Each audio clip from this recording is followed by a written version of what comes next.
Hello everyone, this is Justfake Network TV, a home of accurate news and current news. For those who subscribe to our channel, God bless you for subscribing, and if you are yet to do so, please kindly press the subscription button below.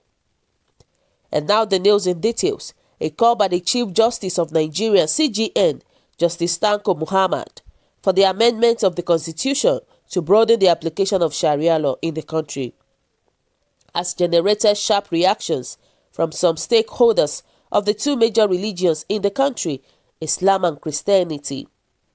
While the umbrella body of Christians, the Christian Association of Nigeria (CAN), rejected the idea of any constitutional amendment for the purpose of adding to the Sharia content in the nation's constitution, some Muslim leaders and scholars described the CJN call as a welcome development.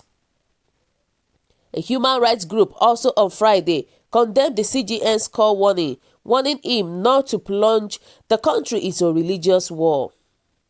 Justice Muhammad had made a call on Thursday at the opening of the 20th Annual Judges Conference at the Ahmadu Bello University, Zaria. The CJN said, as we all know, there are sections of the Constitution that allow the implementation of Sharia personal law, and apart from that, we cannot do more. However, we have the numbers to amend the Constitution to suit our own position as Muslims. The CJN was represented at the event by the Grand Gadi of Niger State, Justice Muhammad Danjuma. He was reckless, should be sacked, which is the CAN. However, reacting to the CJN statement, CAN, through a statement by Pastor Adeboye Oladeji, the Special Assistant Media and Communications, to its president, Reverend Samson Ayokunle, urged the CJN to deny the statement, which it said was capable of provoking a religion crisis in the country. The CAN statement reads in part, "We have not seen the full text of the paper presented, and we learned the Chief Justice was represented at the event. So, it is difficult to know if the speech was that of the Chief Justice or his representatives. We don't believe that such a reckless and provocative statement could be made by the number one judicial official in the country. How could the CJN say we as Muslims have the numbers to amend the Constitution?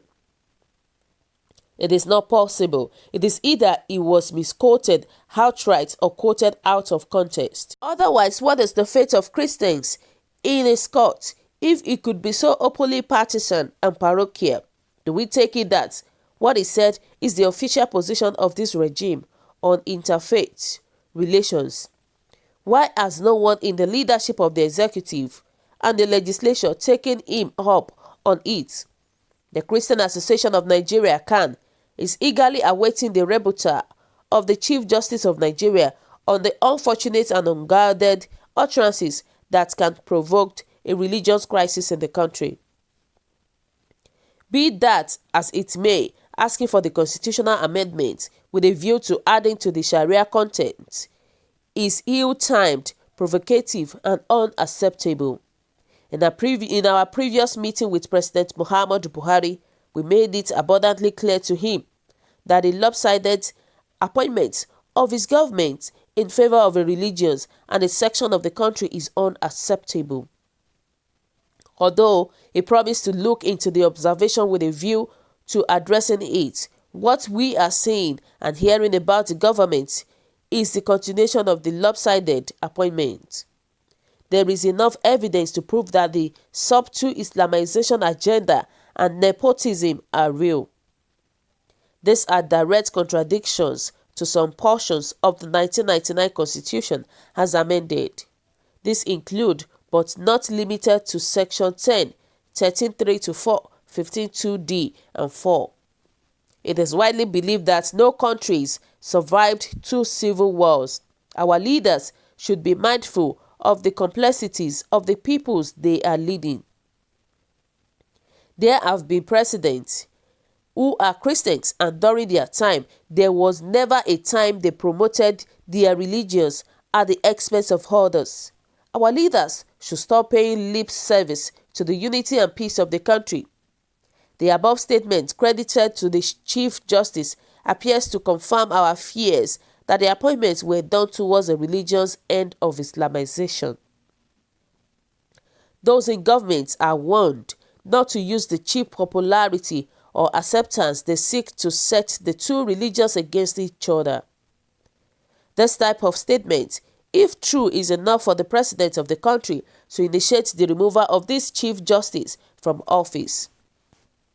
He is religiously biased and partisan. These are not the best of time for the countries and the citizens, and both the government and the governed must rise up to the challenges. Like it was said during the unfortunate civil war, keeping Nigerians one is a task that must be done. This is why some are calling for a return to the old national anthem.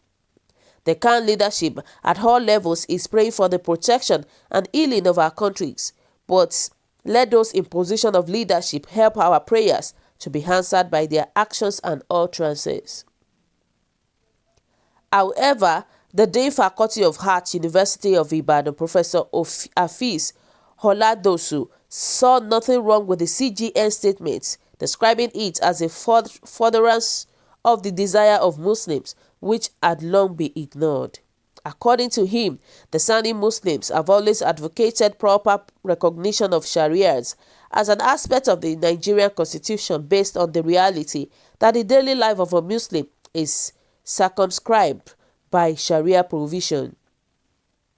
In a telephone interview with Saturday Tribune, the Don said, if the constitution provides that every Nigerian citizen should be given the opportunity to manifest his faith as fully as possible, I think there shouldn't be any controversy from any legal quarters in respect of what the CGN has advocated.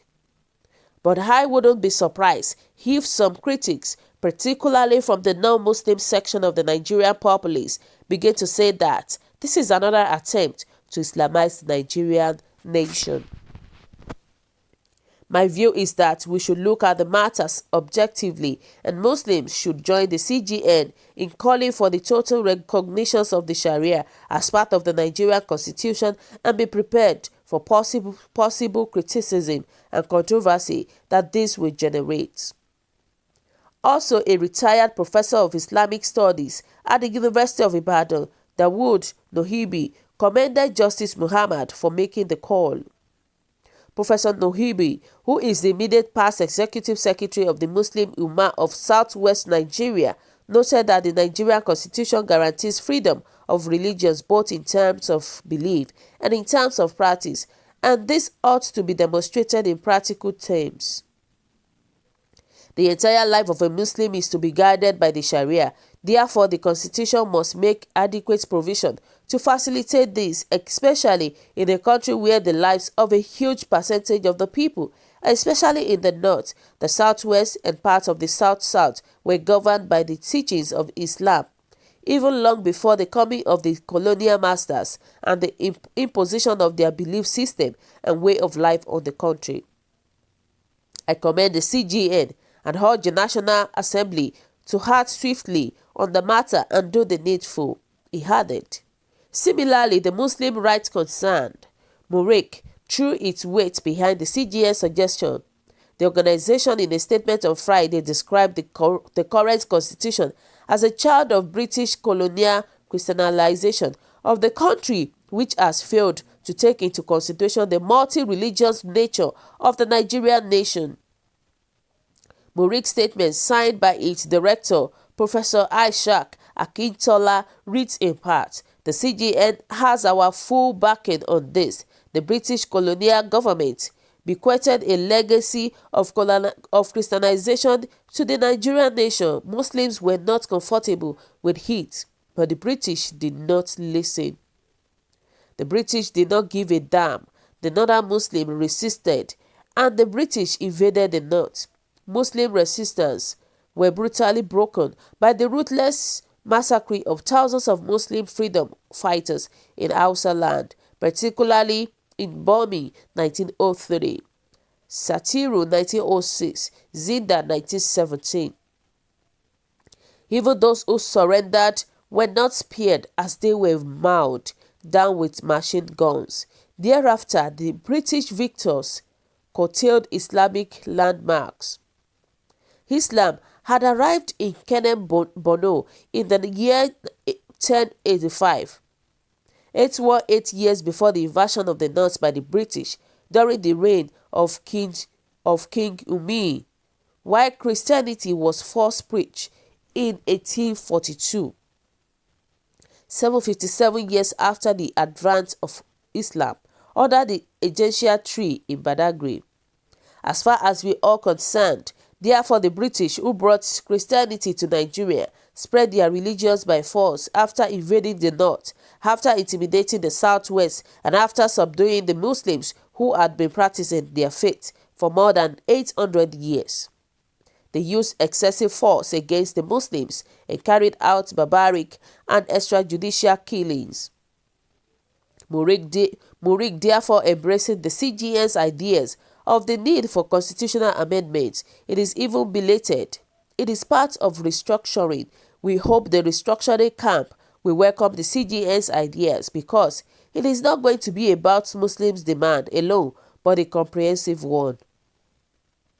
We call for objectivity in this matter.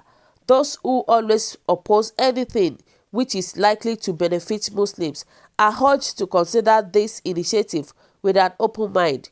Constitutional amendment has all the potentials to usher in peace and tranquility if we approach it with sincerity. Also, civil rights advocacy group Human Rights Writers Association of Nigeria, URIWA, has expressed horrors and absolute shock at the CGN statement warning him not to instigate possible religious conflict by advocating full Sharia law in the Nigerian constitution. URIWA in a statement therefore called on the National Judicial Council to remove Justice Muhammad from office before he plunged the nation into religious conflicts, with his self-centered campaign for Sharia law to be included fully in the constitution and to be taught in Arabic language in university. In a statement by its national coordinators, Comrade Emmanuel, and the National Media Affairs Director, Ms. Zainab Yusuf, URIWA urged the National Judicial Council to call the Chief Justice to order to stop overeating the policy in the quest of promoting his attachment to his religions or get him removed from office immediately, since he is attempting to defecate on the Constitution of Nigeria as it were, and for his negligence of duty by failing to defend judicial integrity. Judicial independence and the principle of separations of power. The Chief Justice of Nigeria should not and must not be allowed to use his national office to drum up support for his private religious code, even against the fact that he swore an oath of allegiance to the Constitution before he became Chief Justice of Nigeria and not Chief Justice of Sharia law. Why has Justice Muhammad Tanko suddenly become the chief Islamic warrior of Sharia law? Nigerians at this point in time cannot afford another overheated environment like we had in the late 1970s when the first attempt was made. As is being suggested by the current Chief of Justice of Nigeria, the campaign for full Sharia by the Chief Justice of Nigeria is capable. The campaign for the full Sharia law by the Chief Justice of Nigeria is capable of igniting religious conflicts among diverse religious groups, including African traditional religionists, Christians, and atheists. He is the Chief Justice of Nigeria who should defend the Constitution and work for a free, egalitarian society whereby equality of rights are promoted and protected. So viewers, today, what do you think about this news? What do you think about the CGNs calling for full Sharia in Nigeria? Do you think it is acceptable or not? Please kindly drop your comment at the comment section below. And please don't forget to subscribe to our channel. God bless you. Bye.